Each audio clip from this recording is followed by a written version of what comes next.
Welcome to episode 19 of the Supernatural Japan podcast, the podcast about the darker side of Japanese folklore, history, and so much more. My name is Kevin O'Shea, and I'm your host.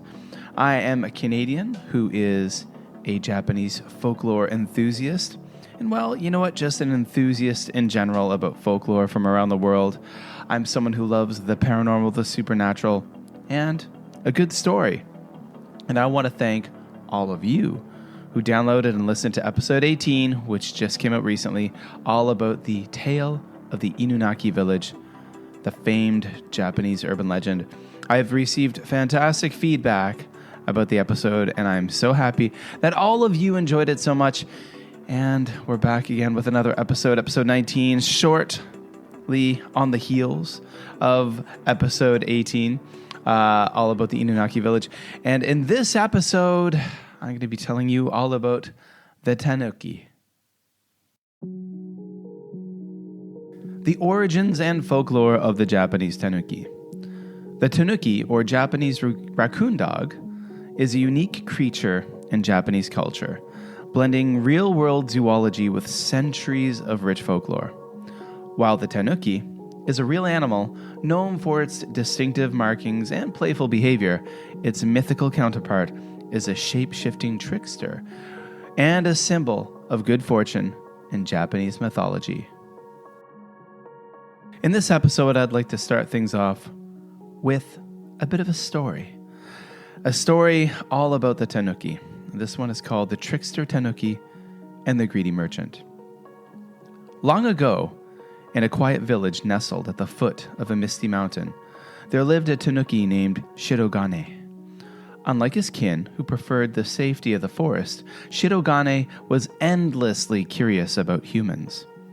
His favorite pastime was observing the villagers, their markets, and their peculiar ways. But Shirogane was not just an observer. He was a trickster at heart, delighting in harmless pranks to teach lessons to the greedy and arrogant. In the village, there was a merchant named Kintaro, who was known for his wealth and his stinginess. He charged exorbitant prices for rice and sake even in the lean times, and refused to help the poor. His storeroom was overflowing with sacks of rice and barrels of fine sake, yet he never shared his riches. One chilly autumn evening, as Kintaro locked up his shop, Shirogane hatched a plan. The Tanuki rubbed his paws together, his round belly jiggling with excitement. "Let's see how much this merchant values his treasures," Shirogane chuckled to himself. The next morning, Kintaro arrived at a shop to find a beautiful golden kettle sitting on the counter. It gleamed in the morning sun, and its surface was intricately etched with the images of cranes and turtles, symbols of prosperity. There was no note, no explanation for its presence. "Ha! A gift from the heavens!" Kintaro exclaimed, with his eyes sparkling with greed. "This will fetch me a fortune!" Without a second thought, he took the kettle to the village shrine to show it off to the priest. "Surely this kettle must be divine," Kintaro declared. "Bless it for me, so I can sell it for even a higher price." The priest examined the kettle and agreed to perform a blessing. As he chanted, the kettle suddenly sprang to life. To everyone's astonishment, it sprouted legs, a tail, and a furry Tanuki face. The kettle turned Tanuki bolted out of the shrine, leaving Kintaro and the priest gaping in shock. That evening, Kintaro returned home to find his storeroom empty. Every sack of rice, every barrel of sake, and even the pickled plums had vanished. In their place was a note written in clumsy brushstrokes. "Thank you for the feast. Your humble guest, Shirogane." Furious, Kintaro stormed into the forest, determined to find the trickster Tanuki. He called out into the night, his voice echoing through the trees. "Shirogane, you thief! Return my goods or I'll hunt you down!" Suddenly, a soft laugh floated through the air. Kintaro spun around, but all he saw were shadows. "Your greed has made you blind, merchant," Shirogane's voice teased.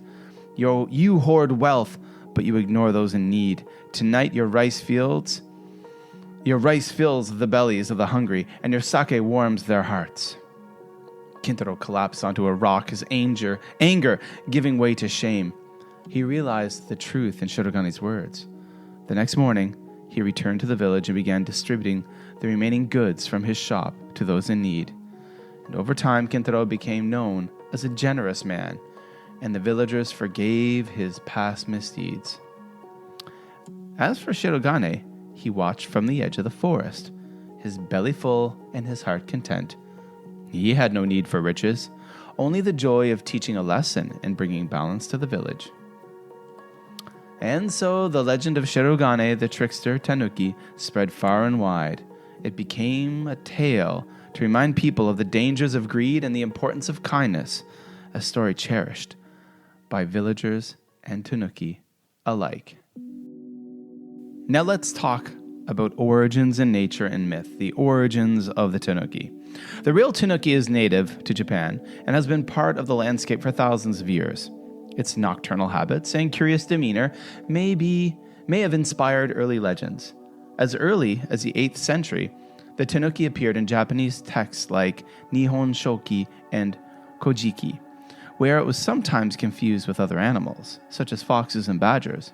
And over time, the Tanuki's identity and folklore became distinct, evolving into a mischievous but largely benevolent creature. Now, the Tanuki is known for its shape-shifting and trickery.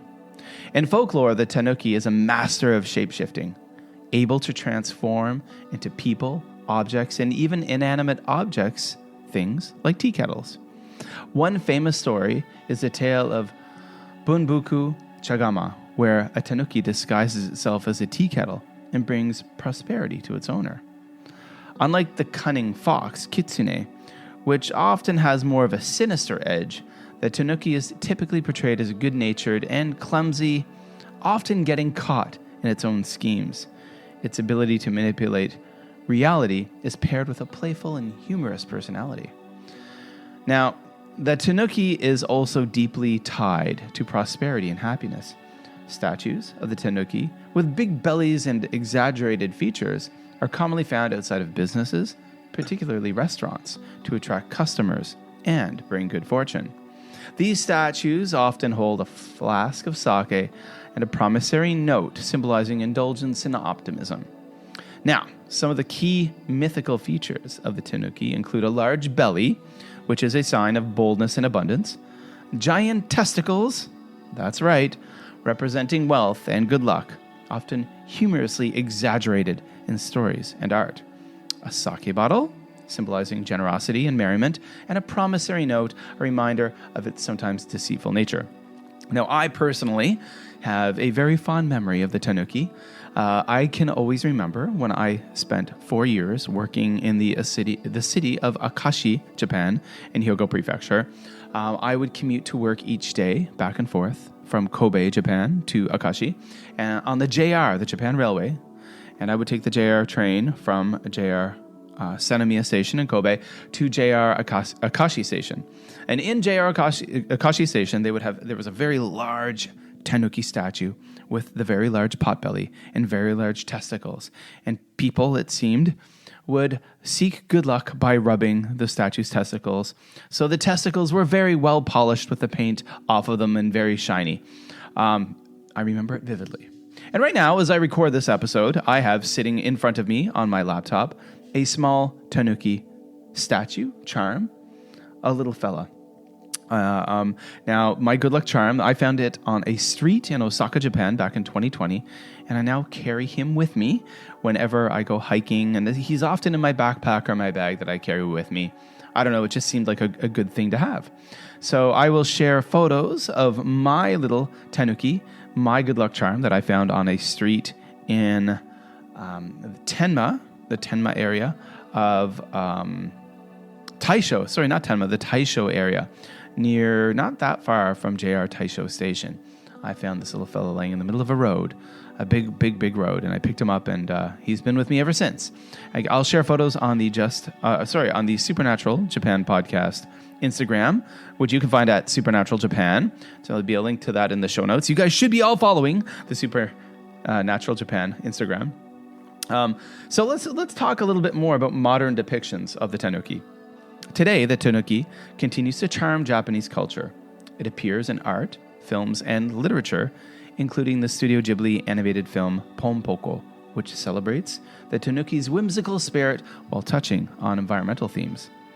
The Tanuki remains a beloved symbol of joy, adaptability, and humor, a playful reminder of Japan's deep connection to nature and storytelling. Now, if you'd like to read more about the Tanuki, of course you can find lots of things online, but I'm going to recommend 2 books at the end of this episode. The first book I would like to recommend is by Teresa Matsuda, who is the host of the Uncanny Japan podcast, a fantastic podcast about all things spooky in Japan. She's an incredible author and folklorist. And the book is called The Book of Japanese Folklore, an encyclopedia of the spirits, monsters, and yokai of Japanese myth. The stories of the mischievous Kappa, trickster Kitsune, horrendous Oni, and more, by Teresa Matsuda, illustrated by Michelle Wong. And again, she's the creator of the Uncanny Japan podcast. I'm holding the book in my hand as I'm reading from the cover of the book. I picked up a copy of Teresa's amazing book just over the winter holiday in 2024 at the Kinokuniya bookshop in Kuala Lumpur, Malaysia. And it was a fantastic read. I've already read through it, and I read through the whole book cover to cover, and now I'm reading bits of it again and again. Fantastic. The second book I want to recommend, if you are interested in learning more about the Tanuki and other yokai, would be Yokai Attack, the Japanese Monster Survival Guide, which is by Hiroko Yoda and Matt Alt. Matt Alt has been a previous guest, as was Teresa Matsura, on my other podcast, the Just Japan podcast. So go check that out as well. That's another fantastic book.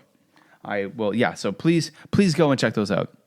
Now also, when you're supporting things, don't forget to support this podcast, the Supernatural Japan podcast. I would really appreciate it if you give us a 5-star rating and a review wherever you listen to us.